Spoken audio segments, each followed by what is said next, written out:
Thank you.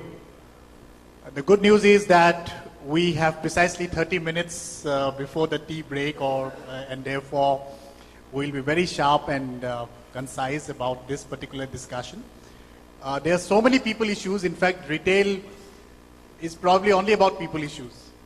And again, the good news is that as an outsider to retail, I can ask a few questions. And maybe what I would do is I would start with Nitin. You have been an observer. You've been outside India. Nitin, for those of you who do not know him, very few of you, Manchester Business School is the school that he comes from, but he also spends almost half the year in India, not just in education, in consulting. He sits on the board of 6 different companies in India.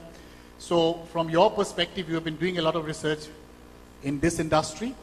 What would you identify as the top 4 or 5 challenges that you see at this stage of development for Indian retail? And specific to people-related issues, would you like to highlight some of them? Thank you. I think to me, first one is around what I call 5 R's. So 5 R's are recruit, reward, retrain, refresh, and retain.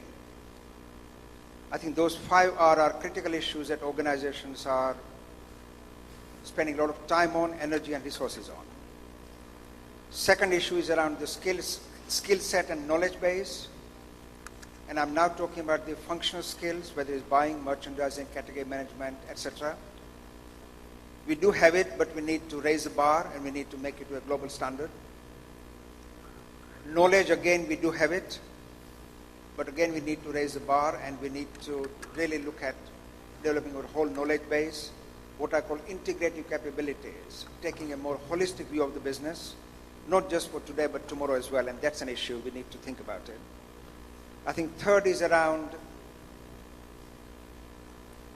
managing the tensions and the creativity between the front end, middle end, and the top end.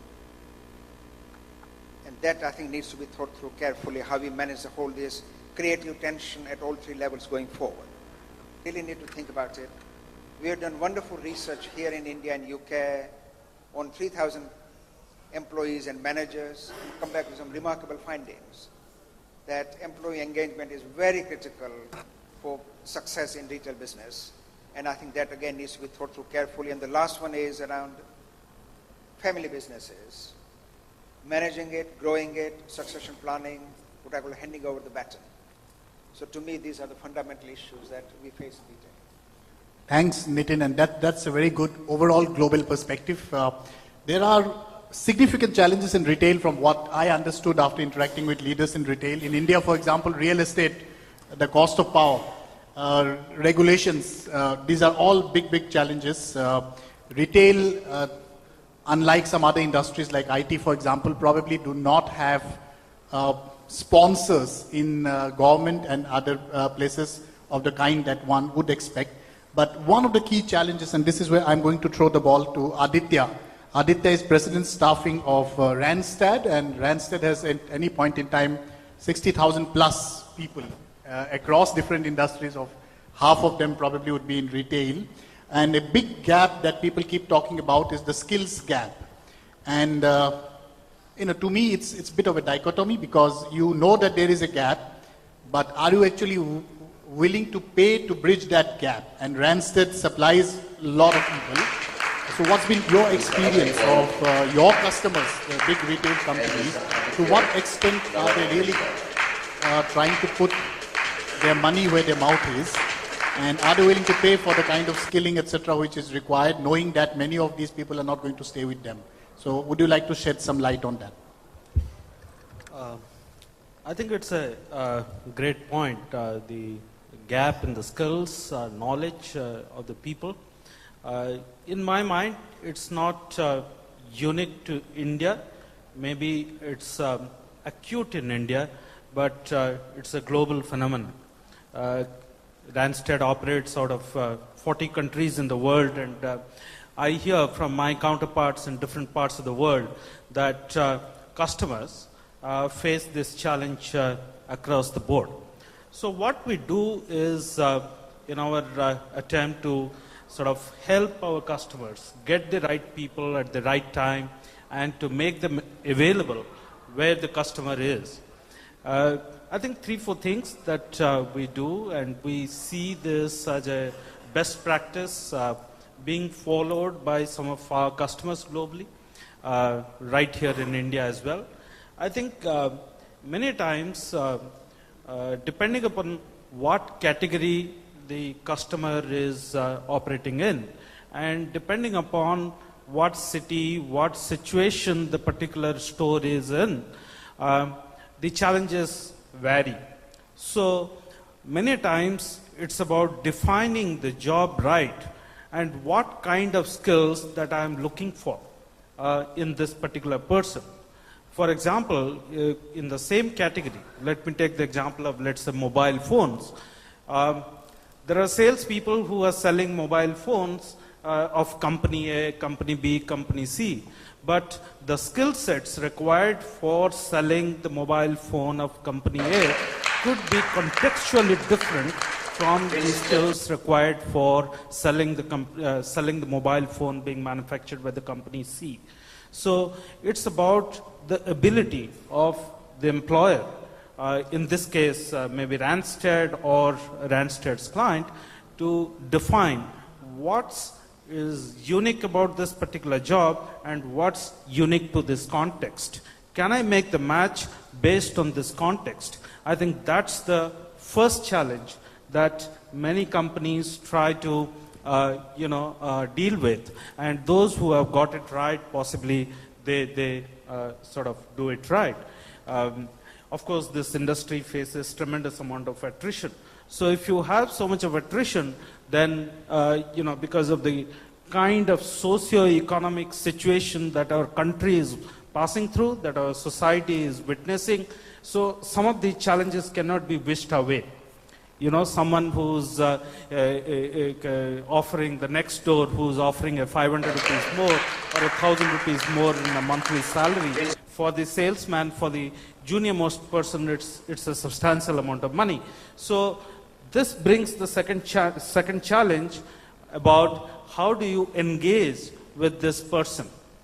And many times this person is, far away from the top management of the organization. So what kind of communication? How do you instill a sense of pride? How do you instill sort of convince the person that the work environment is fair? I think it's a much bigger challenge. This gets handled in multiple ways, about how you communicate with the employees, how you reward them, how you recognize their performance, how you continuously retrain them, on what basis you want to reward them, and things like that. Let me just ask you a straight question on that. When you prepare employees for your customers, you are dependent on the money that they are willing to invest on those employees, right? Because if they say that you are also responsible for skilling and reskilling, so what's the mindset? In hospitality industry, for example, when I go to a Marriott, and of course I'm talking about high-end, and retail also will be high-end and low-end, a Marriott says that yes, in India we lose, the percentage of employees who leave is less than the industry, but it is very significant. But that doesn't mean that we are going to provide less training in India. In fact, they probably provide more in Indian context. What do you see happening in retail? Are customers really investing in skilling, or the attitude is, we know they're not going to last anyway, so therefore it's a waste of money? No, I think organizations who have understood that the productivity or their sales per person is dependent upon the skill, upon the level of engagement that this person brings with the customer, those organizations do invest on training. Many times they really work very closely with us to understand what kind of people we are finding in the market and why people are getting rejected or why people are leaving a job. So based on that, some of these training and engagements are done. I must say that I see organizations who are able to retain the people better. They are investing more on training and engaging, recruiting right, rewarding right, and engaging right. Yeah, so I think the challenge for Retail Association of India, Great Place to Work, is to actually prove what comes first. That if you engage people and you skill and you train them better, we know the best workplaces in retail have lower attrition, but are we in a position to prove that it's because they're investing in people, therefore the attrition is less? And I'll come to Ajay in just a minute about the experience that he has had in his organization. Before that, what are we doing with employee collaboration? We may not be giving ownership to employees, and I know some of the top 10 which are here have extensive ways of involving employees in decision making. But electing employees to board is altogether a different cup of tea. I mean, we probably elect employees to the canteen committee, but it's all about sharing power, isn't it, Laura? So when you talked about purpose, you also talked about power, you talked about profit. It's not so much about sharing your profit. The extent to which John Lewis is so very different and yet so very successful is the ability to share real power. I mean, I was in a multinational bank. I spent 3 years negotiating with my union to move from a defined benefit pension scheme to a defined contribution pension scheme, right? How can you actually allow your associates to take decisions about pension schemes, right? Because at the end of the day, are they not going to think about their interest and probably compromise with the interest of the future generations? So over to you. It's a really good question, but actually, and it's a very real concern that actually if you give over too much say, too much decision making, that your employees will look for the short term or indeed for their personal benefit. Actually, we have always found it to be absolutely to the contrary, that actually if you give a group of people a really good understanding of a topic, show them the pluses and minuses, they will make the right call. We made a change about 3 years ago to how we decide our seasonal opening hours for Christmas. Massively important to us because it's the biggest profit month of the year, and actually extending our trading hours is important.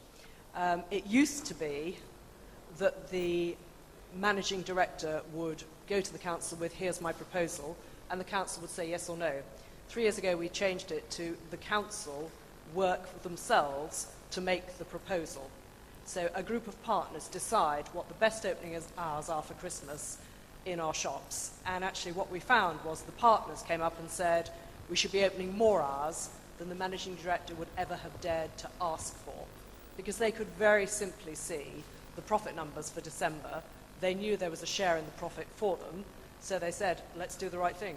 So it requires a leap of faith, and I do understand that, but actually we've never been disappointed. So let me toss that to Ajay Kaul, and with the kind of workforce that we have, and we have some astonishing number, 88% or 87% below 35 years of age, more than half of that below 25 years of age, do we simply have the maturity in an Indian context to trust employees to take decisions? For example, you have a shop which is like a profit center by itself, and at the end of the day, there's all bunch of people, including probably the store manager who is very young, probably the first job for many of them. So how do you empower them? How do you trust them? And if you do they end up taking the right decision? And does it really work? Because I know you have done some experiments in that direction. Yeah, sure. First, I want to make a comment, observation. I think, and I fully agree here, that the stage in which retail is in terms of evolution in India, I think it's absolutely no different from the way it has evolved in, take any market in the world. So, when you start sessions like these saying that HR is the challenge, to my mind, HR is throwing up challenges. But most countries have kind of withstood, and they have found innovative solutions. And years later, look at where China, or let's say before that even where Thailand is today, Indonesia is today, Malaysia is there. I'm not even talking about USA. I think solutions will emerge. And the good news is that it is here in this room and outside and going right up till, even the store level where the solutions are lying. And so that's my first point. So nothing to get worried about. There are solutions and they will emerge. To contextualize our, jubilant foodworks where we are today, and it's important, the way, retailing evolved, wherever, and more importantly, food service retail, franchising is almost the first option which most such brands look at, including Domino's and some of the best brands in the world. Now, not only is it a short route to, let's say, finding easy capital, diversifying risk and all that, it is also a short route to finding people, because somebody else's job to kind of bring people in, you got to have some practices in place which will ensure. Now,